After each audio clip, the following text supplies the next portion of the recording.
Aloha. My name's Brigadier General Retired Kerry Chen. I work for ASRC Federal out in Colorado Springs, retired about 3 years ago. My last position in the Air Force was Director of Mission Operations at the National Reconnaissance Office. I was dual-hatted as the Deputy GFCC Space Commander for Operations and Interagency Integration. And prior to that, I was the commander of the 50th Space Wing. So combined space situational awareness is a topic that is very near and dear to my heart. So I want to thank the AMOS Conference for the opportunity to moderate this panel. So please be sure to send your questions. They'll have the number up there on the screen momentarily. If you don't send questions, this is going to be a very boring panel. So please do that. I was shocked that there was no questions for General Crozier. Is Mariba sleeping in today? All right. The way I'd like to conduct the panel this morning is I'd like to introduce each of the panel members. They'll make a brief opening statement. Then we'll open it up to questions. So without further ado, I'll start off to my left here and introduce Ms. Kay Sears, who is the president of Intelsat. She has worked more than 25 years in the satellite communications industry, including extensive experience in rapid response solutions for both military and civil agencies of the U.S. government. Ms. Sears has spoken widely on how commercial satellites can be utilized by the military to solve mission-critical needs, and she has worked over the past decade to advance commercial DoD partnership. In 2009, Ms. Sears was appointed to the President's National Security Telecommunications Advisory Committee to provide information, technical expertise, advice, and guidance regarding issues that may affect national security telecommunications capabilities. Ms. Sears has a master's degree in business administration from George Washington University and a Bachelor of Science from the University of Richmond.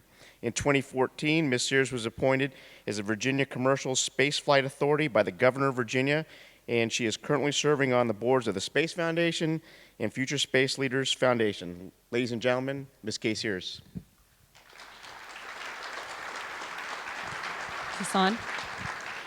Thank you, General Chen. And thank you to the AMOS organizers. I have been to Maui before, but I have not been to this conference. And I can tell you it has already been incredibly rewarding experience for me, so I appreciate it. General Crozier, I thought your remarks were awesome in terms of laying the landscape of what we're faced with. I'll just spend a little bit of time giving you perhaps the commercial perspective on combined SSA. My personal experience with understanding the power of combined SSA came from participation in the Schriever War Games, starting in 2010 and then advancing through 2014. If you've never been to a war game, it's pretty interesting because in a fairly close-knit space, you've got, Air Force, you've got intelligence community, you've got allies, you've got commercial, and you've got civil partners. And when you need something, you literally get up and walk down the corner and talk to them. And then, of course, when that is over, that's an amazingly powerful thing. But then when that's over, everybody leaves, and they walk out of that room, and all of those connections, you realize, don't really exist. So the lessons learned from that have to be created in the real world. So when I participated in that, I took away, what is it that the commercial community and commercial operators like Intelsat are really going to do in the SSA world? And I think it's three different things. The first is that very pivotal detect component. Because detection is going to happen in various ways. It's going to happen very subtly, and it might happen in the commercial community or the civil community or the allied community before it actually happens in the military community. And so we have got to be plugged in for that detection and the correlation of things that are happening in order to produce that real-time understanding of the space landscape. So to that end, we started to develop this concept that General Crozier mentioned, which is the combined commercial integration cell, where we now have two people representing the commercial community within the JSPOC to help as a pilot program to figure out what are the ways in which we can share information, even at other classification levels. How do we establish the physical connections in order to exchange data? What kinds of data do we want to exchange that's going to be useful? What we do know is that it's a two-way street. In the indications and warnings realm, there are things that we can provide, there are things that we can get that will all help us make better decisions. The other two areas that I think the commercial community really will help in terms of SSA comes into the resiliency factor and the reconstitution, all part of that campaign. Resiliency, because I believe the commercial community can provide either a disaggregated part of the architecture or ways in which we can reconstitute capability that might be lost on our key military systems. Towards that goal, I think it's a little bit, again, a two-way street. Operators and other service providers are going to invest in certain capability. For example, at Intelsat, we're investing obviously a lot in our own mission assurance. It's very, very critical for us to have a high availability on our system. So our network is designed to protect against cyber threats. It's obviously designed to protect against failures. You know, we're monitoring our network down to the component level, both from the cyber side as well as from the hardware and software side. So there are things that we're going to invest in, but there are also things that we're going to rely on the government to help us with as well. For example, we focus on the most likely threat to a commercial operator is jamming, really. I mean, that's the one thing that we can really spend some money on to try and help prevent on our systems. So things like the protected tactical waveform, making sure that that can operate over commercial communication links and things like that. Designing our satellites so that they're much more flexible. The high throughput design that Intelsat is launching next year called EPIC has very, very tiny spot beams. So literally a jammer has to be within that spot beam in order to affect its signal.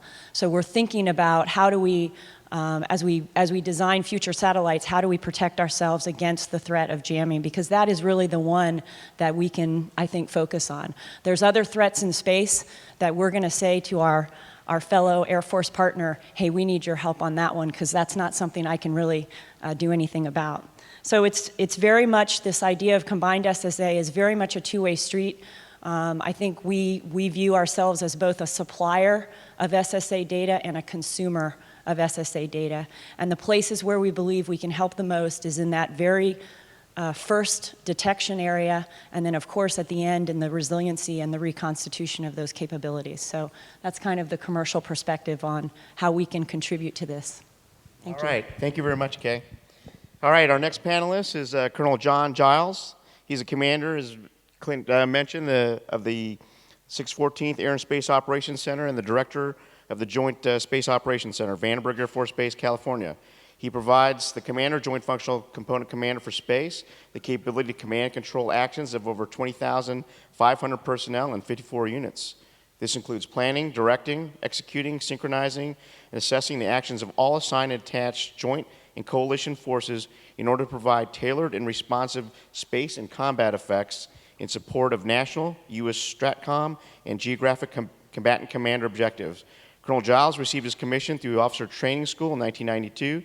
He has performed space operations as a satellite crew commander, launch crew commander, launch operations director.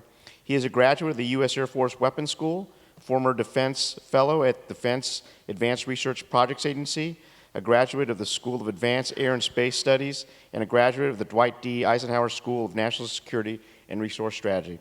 Ladies and gentlemen, Colonel John Giles. Thank you.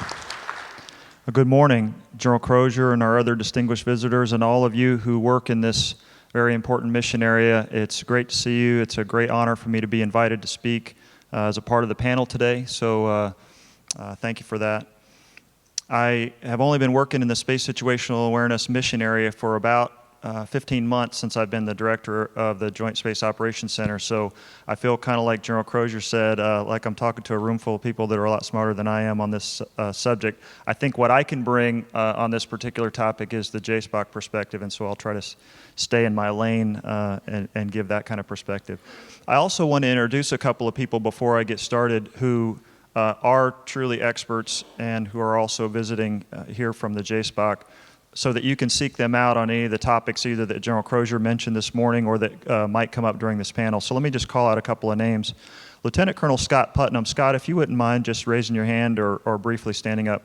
Colonel Putnam is the chief of the Space Surveillance Division in the Joint Space Operations Center, and so on all of the topics that we're going to discuss today, Scott is a great person to corner at one of the breaks and to chat with. There are also several other people I want to introduce. Lieutenant Colonel John Vanderland, who's sitting on the panel today, is also a member of the JSPOC, and so he's a great person to corner and talk to about JSPOC operations. Squadron Leader Rex Harrison, who's sitting there near Colonel Putnam, is also visiting here from the JSPOC. And in between the two of them, Tech Sergeant Kevin Ryan is one of the experts that works on space situational awareness stuff as well. Did I miss anybody? Are there other folks that are JSPOC proper that are here in the audience? Just quick, raise your hand.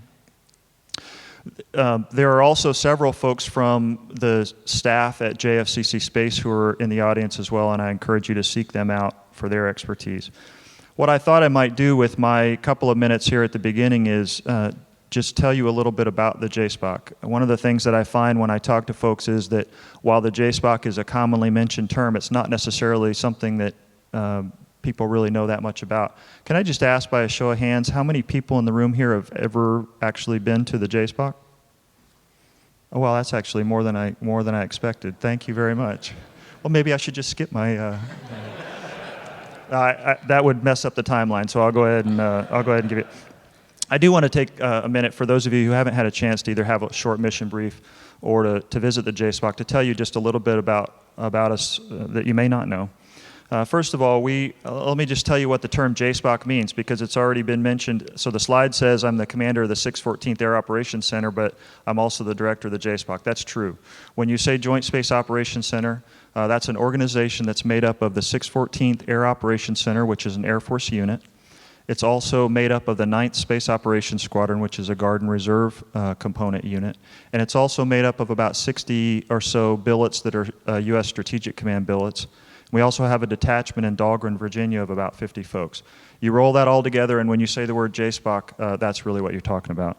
But it's a 24/7 ops center at Vandenberg Air Force Base. We're in a hangar out there that used to be used for processing Titan boosters. Now it's been converted into an ops center.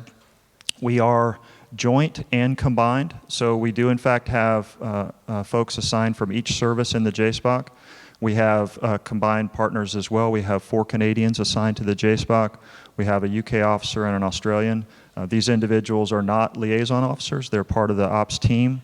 The individual sitting to my left, Colonel Vanderland, is certified in our primary crew position, the Chief of Current Operations, which means that he leads the 25-person ops crew that's on at any one time. And Squadron Leader Rex Harrison is also certified in that same position. So very important members of our team. We are, as General Crozier said, part of Joint Functional Component Command for Space, which is a component within STRATCOM. So that's where we nest operationally as the Joint Space Operations Center. We serve 3 main functions, one of which is very familiar to you and near and dear to your heart, and that's the Space Situational Awareness mission area. We monitor all the things that launch into space. We track the objects that come off of those launches and catalog them. We keep an eye on them until it's, as applicable, time for them to re-enter, and then we monitor that activity as well. That takes up a lot of our time and effort. We also perform, on behalf of the commander of JFCC Space, command and control for 56 tactical units that are assigned to Commander JFCC Space. Some of these units are units you might readily recognize, like the 2nd Space Operations Squadron that operates the GPS constellation. Some of them you may be less familiar with, like 45th Ops Group Detachment that does human space flight. But we operate as a command and control node for those 56 tactical units. And the third thing that we do is called Space Coordinating Authority. So my boss, Lieutenant General Buck, as Commander JFCC Space, is designated as the Global Space Coordinating Authority. So space effects that support regional combatant commanders around the world, each of those regions have a coordinating authority that gathers requirements and needs and transmits those back to a single point, and that's us as the Global Space Coordinating Authority, and we prioritize those requests that come back for support and then task them down to those units that I mentioned. So that's a quick JSPOC mission brief in whatever that was, 2.5 minutes. So for those of you who haven't had a chance to visit out there, if you do get an opportunity, we'd love to show you around. The topic for today, cooperation in SSA, is a topic that's very important to us at the JSPOC. Of course, space situational awareness is foundational to everything that we do, and we understand that if we operate in a vacuum that we are not going to be effective. We need to operate in partnership with not only the civil sector but the commercial sector, as Kay mentioned in her comments, and also our international partners. Space is an environment that we are all operating in, and activities, General Crozier talked about the importance of the problem of space debris and the damage that it can cause. That's something that affects all of us equally, and so we're committed to preservation of the domain, and we dedicate a lot of time and activity for those kind of activities. He went through some of them, and I'm sure in our discussion I'll talk about some of those as well. But that's my quick spiel on JSPOC and what it's all about. So look forward to further questions as we go forward. All right, thanks, Sheriff. Our next panelist is Lieutenant Colonel Thomas Spangenberg, recently selected for promotion to full colonel, so congratulations, Thomas. He's from Frankfurt, Germany. He joined the Luftwaffe in 1985 and was trained as an air and missile defense officer in the Patriot system. After several assignments in SAM units, he attended the German Air Force Command and General Staff Officer course at the Bundeswehr Command and General Staff College from 1997 to 1999. Lieutenant Colonel Spangenberg served as Air Defense Staff Officer in the German Air Force Higher Commands. In 2001, he was responsible for future air and missile defense requirements and held several positions as Capability Manager in the Federal Ministry of Defense. In 2011, he was posted to the NATO Joint Analysis and Lessons Learned Center in Lisbon, Portugal, as a senior military analyst. In December 2014, Colonel Spangenberger was appointed as Director, German Space Situational Awareness Center at Udem, Germany. He holds a master's degree in aeronautical and space engineering. Ladies and gentlemen, Colonel Spangenberger.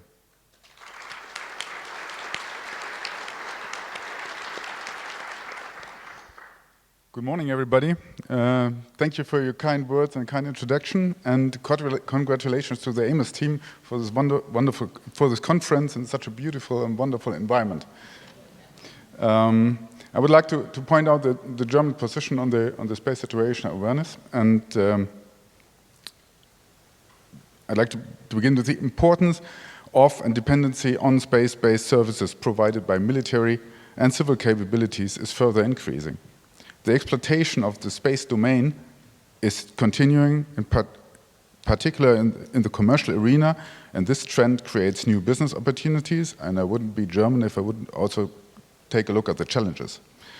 We see a steady increase in the number of space actors, public and private, the number of launches and launch service providers on the market, and consequently the number of satellites placed in orbit. All in all, the financial and technological threshold towards becoming a space actor declines. Especially the upcoming widespread use of small, micro, and nano satellites, most of them without propulsion or maneuvering systems, is of growing concern to not only the SSA community. On a global scale, these trends call for the establishment of legal and control regimes and their respective implementation in national, legal, and organizational structures. Trust and confidence-building measures, transparency, and cooperation have to be reasonably balanced with the national security interests, hence the military role of SSA. These are also the ingredients for a combined space situational awareness to efficiently protect space infrastructure in order to ensure access to space and the availability of space-based services in the future.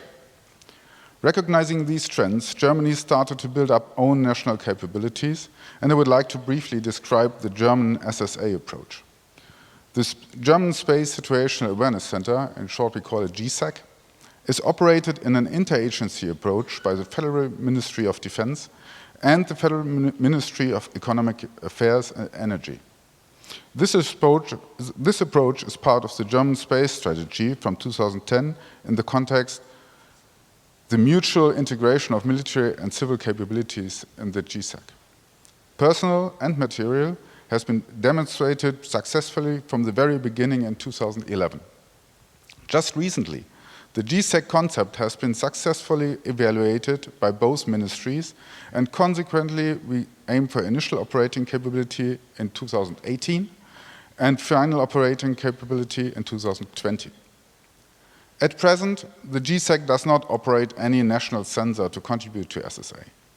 But the design phase for the first national space surveillance sensor already has been completed.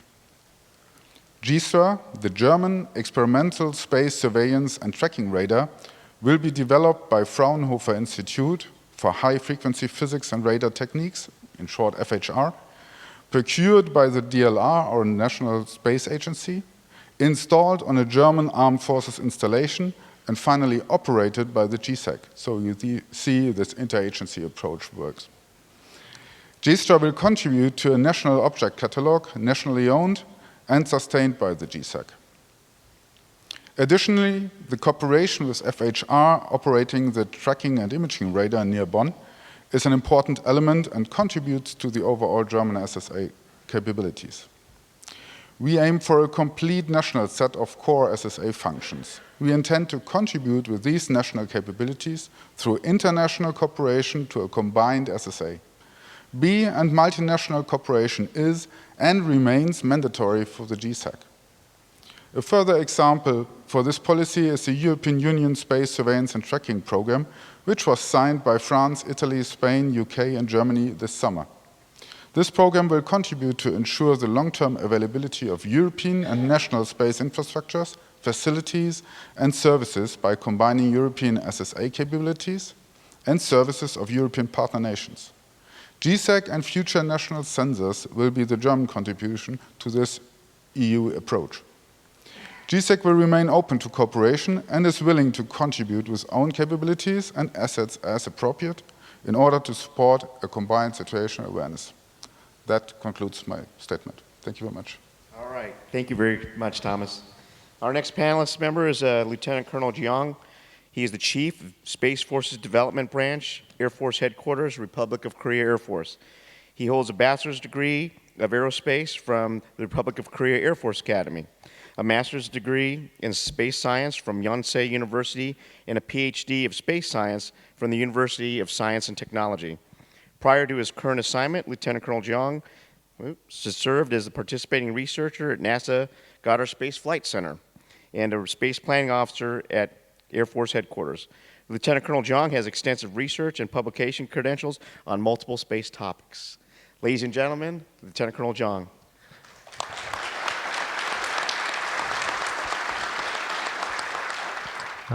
Thank you. Aloha. Right, good morning. I'm Lieutenant Colonel John, Chief of Space Development Branch in Korean Air Force and also Director of Space Operations Center in Korea. And it's my pleasure AMOS conference gave me the chance to introduce Korean Space Operations Center. And I am honored to participate as a panelist with President Sears, Colonel Johns, and Colonel Benderen, right? Yes. Oh, here. Sorry. And Colonel Stanberg. And especially thanks for the Sandy Ryan for management. Thank you very much. First of all, I'm going to briefly introduce Korean Space Operations Center. Korean Air Force is eager to establish a foothold in space arena, and the Space Operations Center is the first step to it. Korean Space Operations Center is the country's first one for monitoring and space operations, was launched on July 8th this year, as it aims to better prepare against space hazard. Additionally, it supports the military operations with the space information such as satellite activity, GPS precision, jamming, and space weather, something like that. For SSA mission, on July, the Air Force signed an agreement with the local satellite operators, including the Korean Astronomy and Space Institute. I know some guys are institute attended this meeting, yeah? And Aerospace Research Institute and Advanced Institute of Space Science and Technology, etc.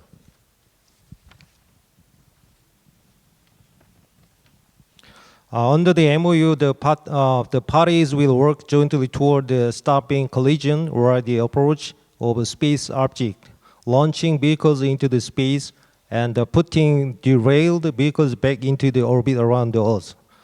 For the monitoring missions, the center relies on space information provided by the JSPA on United States Strategic Command. The US DoD and the Korean recognized a mutual interest in the peaceful use of space. So, in the last September, US DoD and Korea signed the SSA agreement to share information with an aim to avoid collision of satellites or other space objects, assess conjunction, support the orbit and re-entry, and investigate EMI in space. And the Air Force has been delegated authority by the Minister of the Defense for SSA mission. Under the MOU, the United States STRATCOM provides higher quality and more timely space information to Air Force in exchange for Korean satellites orbit information. Also, we use the SDK software of AGI to analyze the conjunction with the JSPOC information. From 2019, Korean Air Force will launch optical surveillance system, laser tracking system, and radar system. With the deployment, Korea will be able to gain real-time space information and prevent collision more precisely. As mentioned, we signed multilateral agreements with the satellite operator to share the SSA information for safe space activity. I think in the near future, space activity will increase as various aircraft flies all over the world. So combined SSA is necessary. Also, I insist collaborative SSA is important for responsible use of space. Up to now, almost 6,000 satellites has been launched and about 1,400 satellites are operating. So it is frequently possible to collide each other. Therefore, the world should collaborate to protect space against such accidents. Also, Korea will cooperate with the SSA community for peaceful space activity. So I have thought SSA conference is very important for these activities. This is my conclusion, and I look forward to any reactions and questions you may have during this conference. Thank you.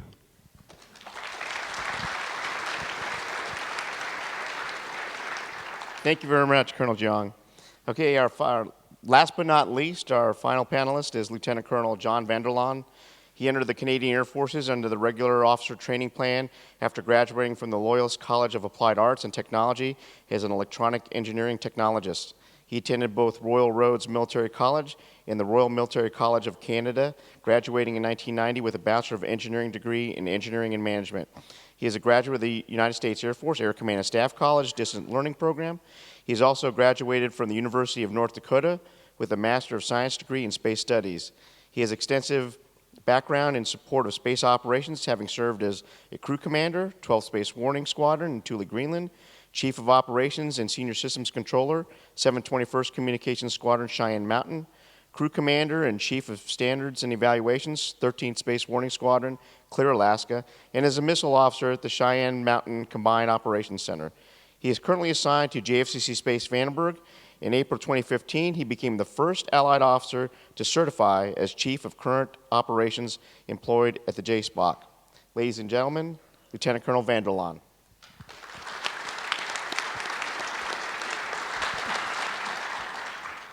From Canada. Aloha, eh?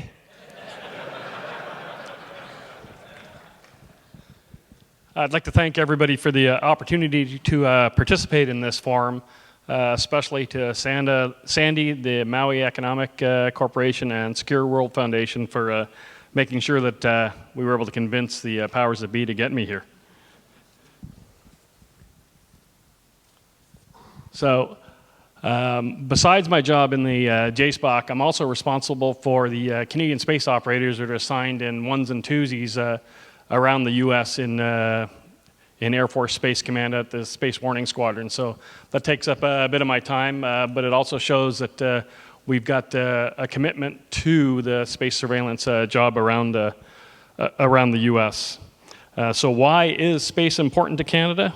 And more specifically, why should we be interested in space situational awareness? Well, I'll give you a little history lesson here. Canada has a long history in space.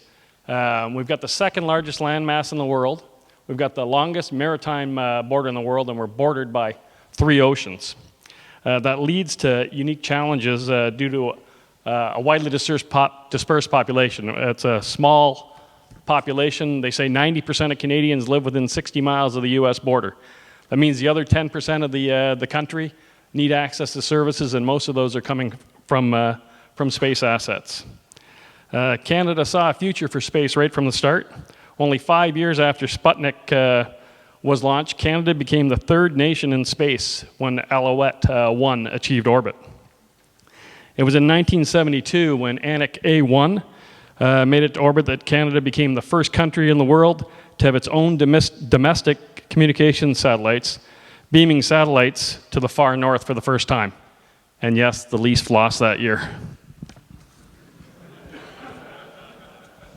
Not a Leafs fan. Canada continues in space today with partnerships on the ISS with the Canadarm2. That's our current contribution. 3/4 of the ISS structure, which is the size of 5 NHL hockey rinks, was assembled using the Canadarm2. Canada's had 11 astronauts go into space on 16 missions, starting with Marc Garneau, and our last was Chris Hadfield. You would have seen him as he brought technology and YouTube and Facebook to the space realm and made it popular. The kids in Canada just love him. We currently have 2 more astronauts in the pipeline, David St. Jacques and Jeremy Hansen. They're training for upcoming missions, and we're hoping to get them up in 2018-2019 timeframe. Canada has a continued presence in space from the beginning with ComSats, WeatherSats, search and rescue repeaters. Currently, we're working on a follow-on with RadarSat, the Epsilon, Polar Epsilon project, monitoring all of Canada's landmass and ocean territories and 95% of the Earth's surface. We've also partnered, or the Canadian government policy to work with commercial entities.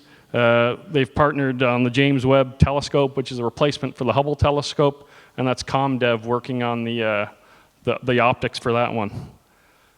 We currently have, as General Crozier had mentioned earlier, Sapphire in space. It was launched in 2013. I was working that day and was pretty excited to finally see it to go up, and that's part of our space surveillance of space initiative for Canada. The next phase being a follow-on to Sapphire's 5-year mission to extend the overall mission out to about 15 years.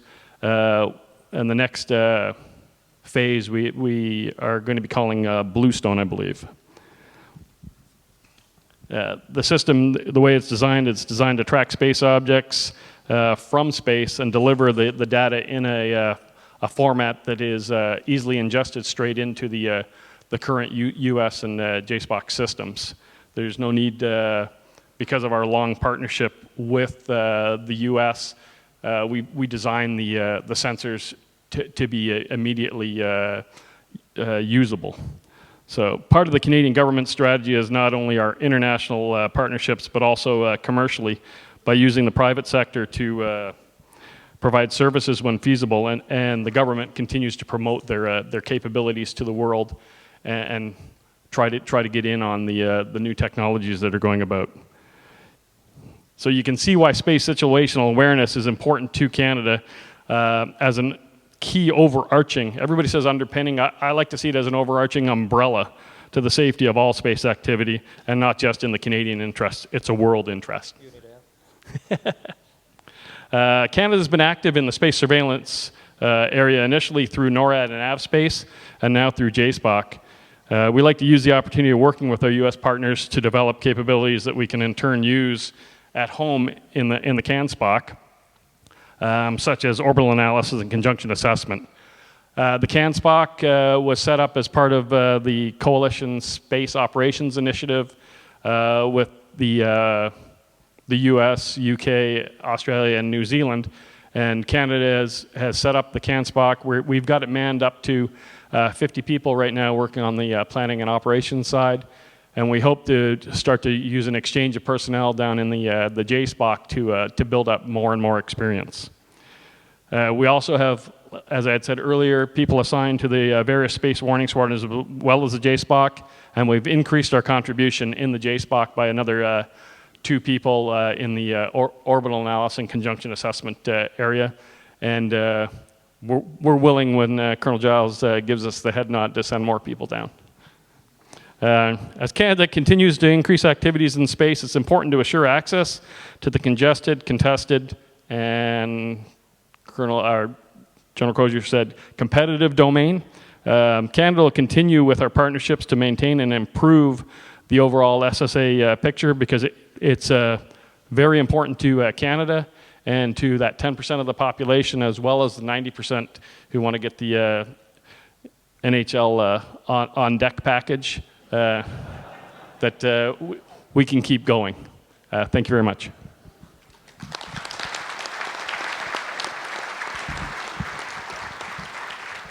All right, I really love the international cooperation between South Korea and Canada there. So let me start off with a question to the panel. We got a lot of good questions here, but I'll ask one first. Given the recent cyber attacks that we've seen against the commercial industry as well as the government, what are you guys' concerns about a potential cyber attack against SSA capabilities, and what are your thoughts about what we need to do to defend against those types of attacks? Who'd like to start?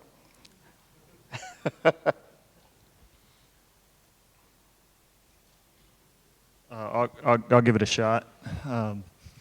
Well, the JSPOC is very active in the SSA mission area.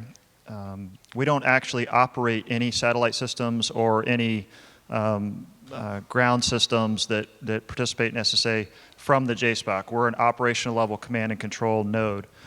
But we do orchestrate the operations of a whole network of sites, ground-based radars, optical sites, and also satellites.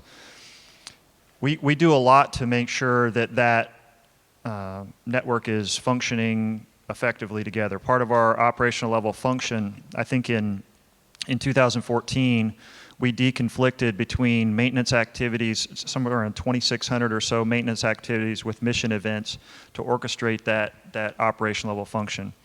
The idea that that network could be threatened in any way, whether it's some sort of physical threat or whether it's some sort of cyber threat, is a significant concern to us. The effective operations of that network is foundational to building the catalog, and the catalog is the foundation that we use for all the other operations in the space domain. So this is something that we have been looking closely at. It's something that in recent exercises that we have practiced and exercised, it's something that we are partnering with the cyber portion of the Air Force Space Command organizations to take a closer look at and understand how we, first of all, know what our vulnerabilities are, and second of all, know how to mitigate those vulnerabilities and move forward. So while I can't go into any real specific details of what specific actions were taken, I can tell you that it's something that we are cognizant of, that we understand is an important issue, and we're working to make sure that it's mitigated. Any other panelists want to comment on that? I just wanted to say commercially what we're doing at Intelsat. We don't call it SSA, but we are certainly monitoring our network. We have a large space component, but we also have a major ground component where we're moving customer traffic around. And so what we've done for about a year now is, in terms of indications, when we have a cyber incident on the network, our operations team is informed, and if there's an incident operationally, then the cyber team is informed. So we've created a dashboard for the leaders of those two functional areas to be able to see very quickly what's happening in both of those domains, so that if there is something, we can correlate it and quickly identify it. All right, I have a question from the audience for Colonel Spangenberg. Is Germany's priority for SSA collaboration focused on European Union integration, or is that equally important to collaboration with others, for example, the United States? We are not focused only on the European theater in this area. We are working closely together with our American friends and also with the French, which is in the European thing, and the Canadians, and we have several contacts in this area. So we don't focus only on the European continent in this area, and we're glad to use different opportunities to get in touch with all the SSA centers and facilities. So it's not only focused, but of course, for Germany in the European Union, this is also one big topic where we bring together our European SSA capabilities in order to support this task. So it's multifold, it's a multinational approach, it's a and a bilateral approach. Okay, thank you. I hope this answers the question. All right, for Messieurs, how difficult would it be to add SSA sensors on Intelsat satellites? So that would not be difficult at all. I think we go to space, to the geo orbit, about 3 to 5 times a year. There are great opportunities, we believe, to actually host sensors. We look at it as a real estate play, size, weight, and power. That's basically how we would look at a hosted payload. But we typically have margin on the bus in the power and the mass areas, and so if there is something that we want to get to space, we would like to talk to you about it. Of course, we use international launch capabilities. That's always an important component. We don't just use U.S. launchers, so we need to make sure that the policies can support whatever it is we're putting up in space, because we're more likely to go on an Ariane or a Proton than an Atlas. All right, thank you. Okay, for our international partners, there's been a lot of debate as to whether the JSPOC should continue to perform its current traffic cop function, or if this capability should be left to the private sector. What are your thoughts, pros and cons, on such a migration?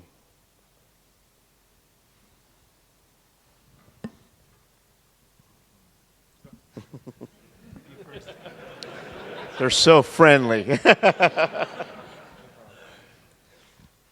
I think the big concern, if we go away from the commercial to a commercial realm from the military, would be the cost of getting the data across, because any commercial entity is, of course, interested in the bottom line, whereas the government is going to maintain the service as they have for the past 40 years, free of service to the entire world, and there's no concern over who the customer is at the time.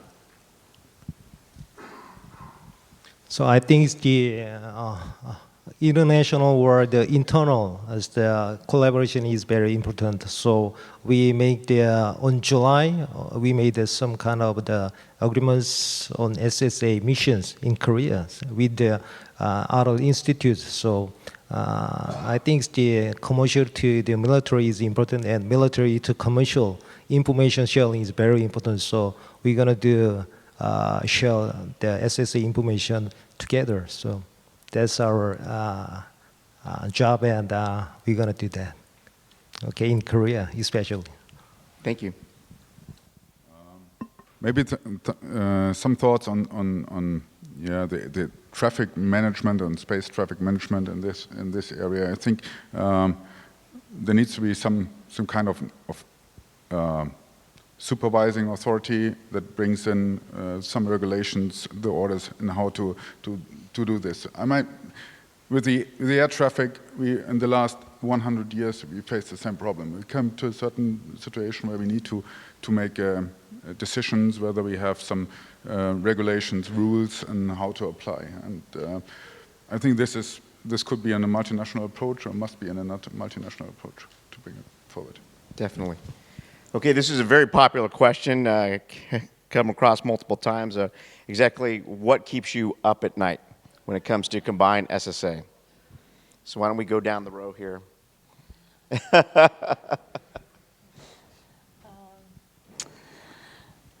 Let's see. I guess what keeps me up at night is the fact that we will be faced with situations where we have to make very rapid decisions, and I think that our systems and our data network side of that has a really long way to go in order to allow those rapid decisions to be made.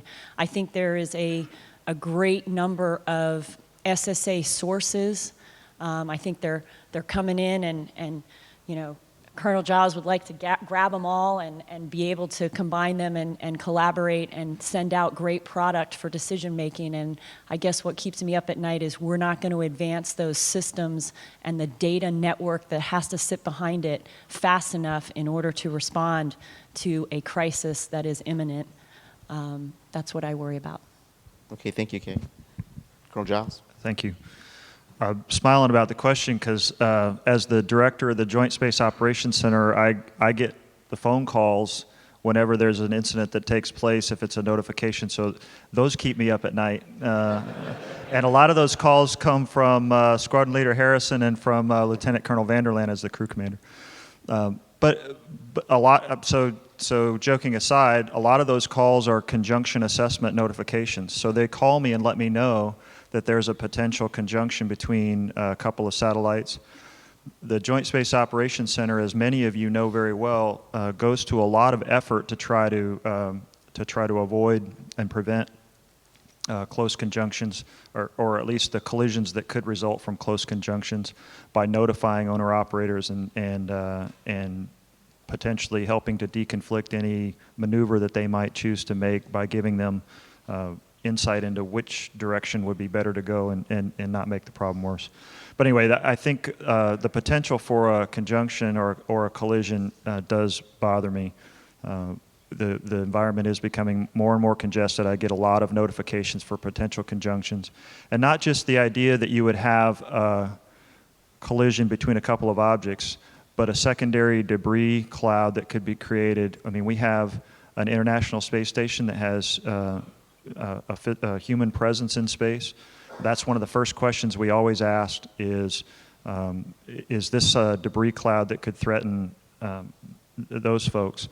So I think that bothers me a lot. And I think, as Kay pointed out, the other thing that bothers me is we have a infrastructure that really grew up over the last number of decades through the Cold War and so forth that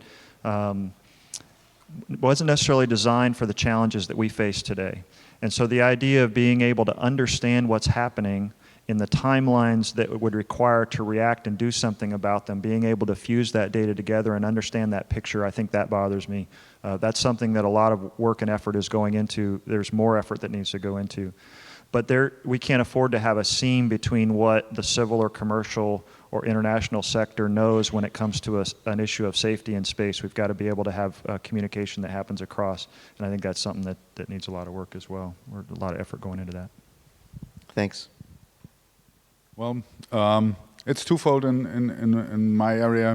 One is the build-up of our national capabilities, which all the procurements and the problems coming with that. That's one thing that we end up in 2018 with our GSAC system operational, that we end up with the GSTRA and get the data out of this. This is one part, and the other part is, as my American colleague just pointed out, it's the trends we see in with those satellite constellations, mega constellation, and so on, and the coalition avoidance and the alerts we receive also from JSPOC every week, and how we manage this in the future, and how we get these things together. That's one thing, and I pointed out before. Maybe we need to look into something like a space traffic management. Thank you. Colonel John?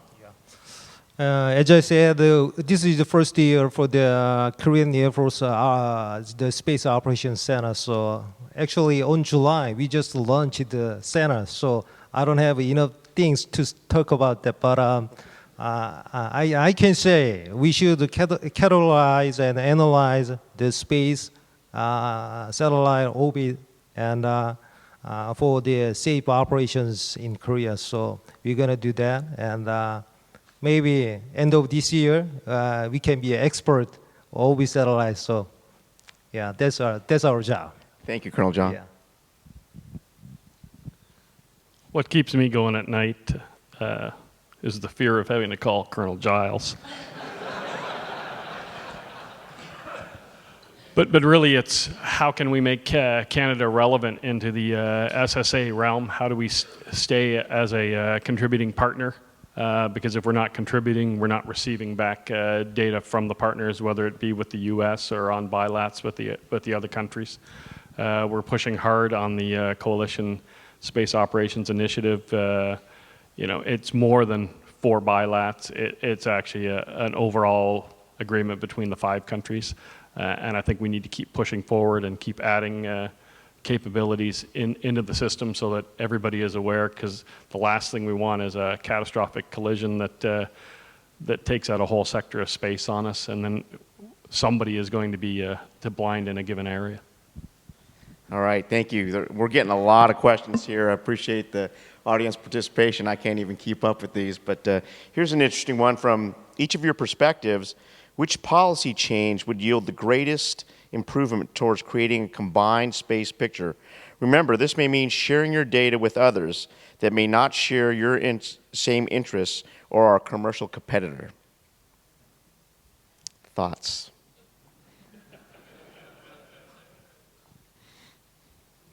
Well, I'll take a shot at it. So I mentioned it at the beginning. I'm not a policy guy. I run an ops center, and so I don't want to get too far out of my lane. But I'll tell you, I would want to take an opportunity to say there are things that really help when it comes to space situational awareness.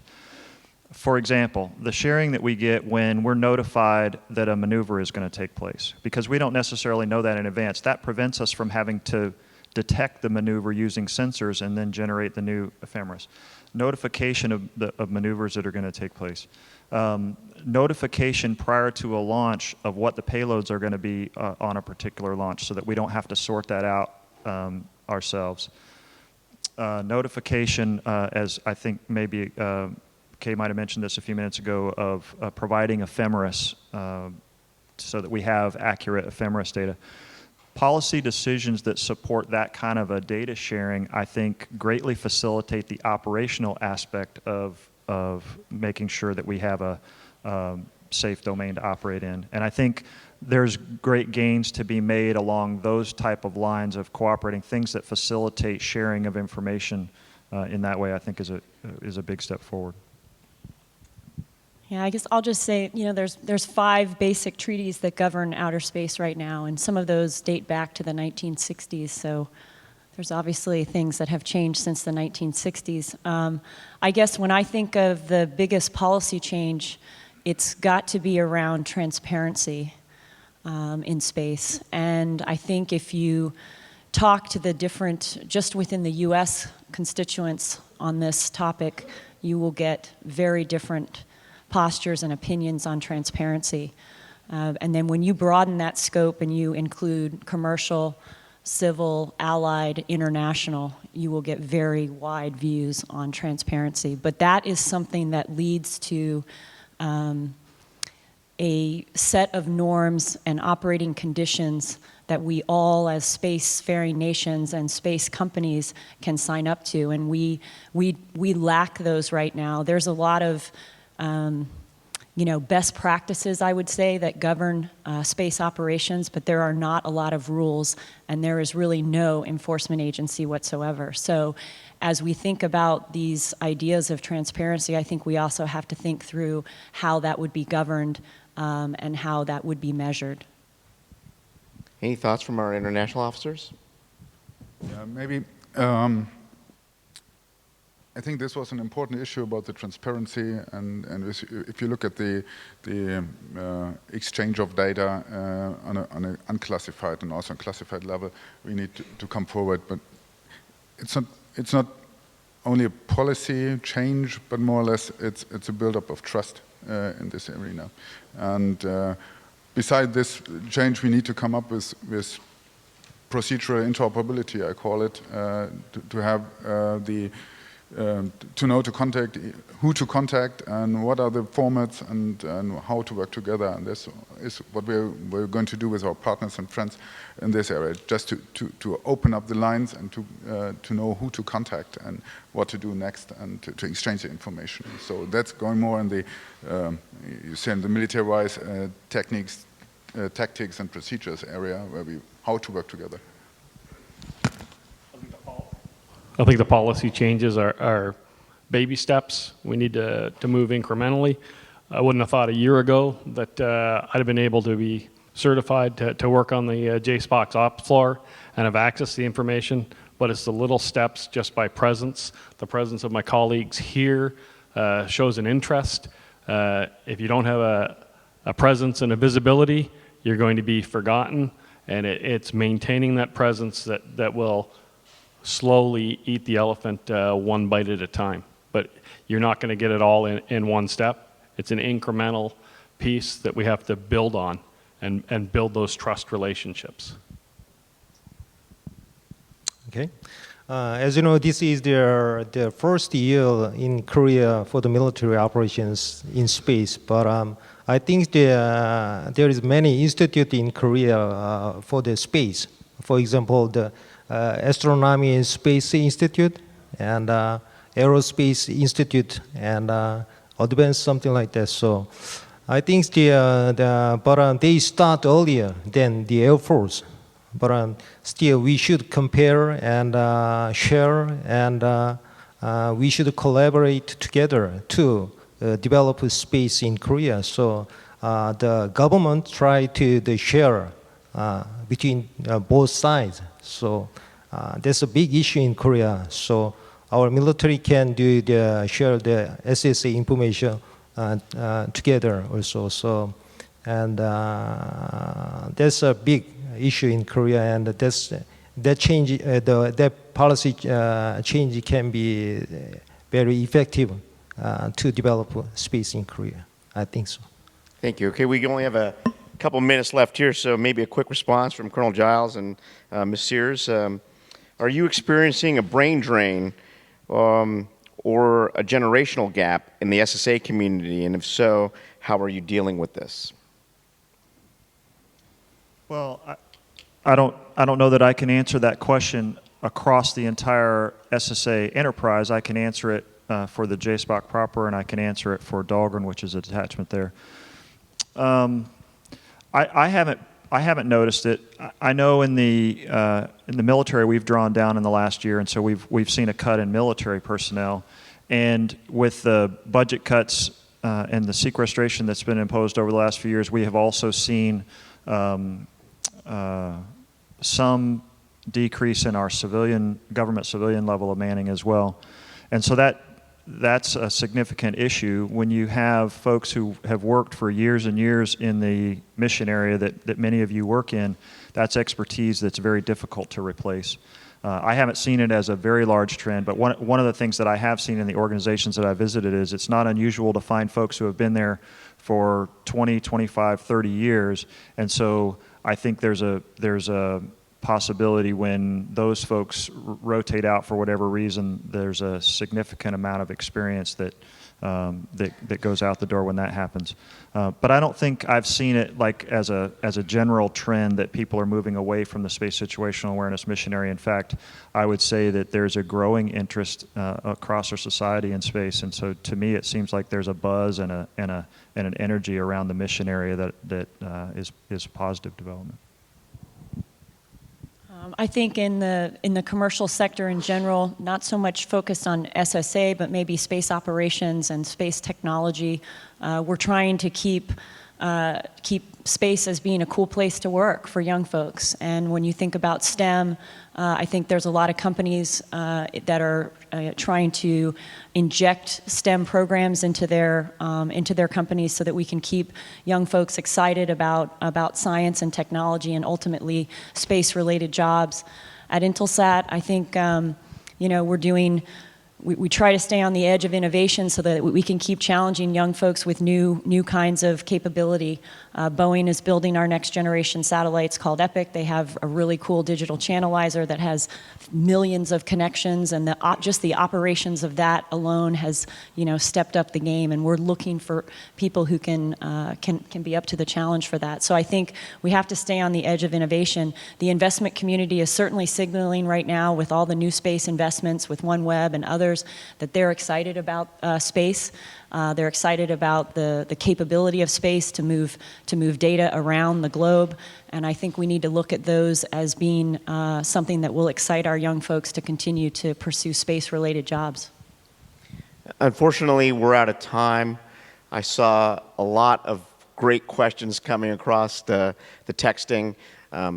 This symposium is about meeting folks, networking, having discussions.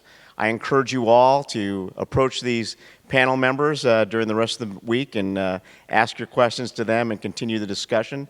Thank you very much for your participation. I want to thank our panel members for their great thoughts and sharing that information with the audience, and I hope you all continue to enjoy the rest of the conference. Thank you very much.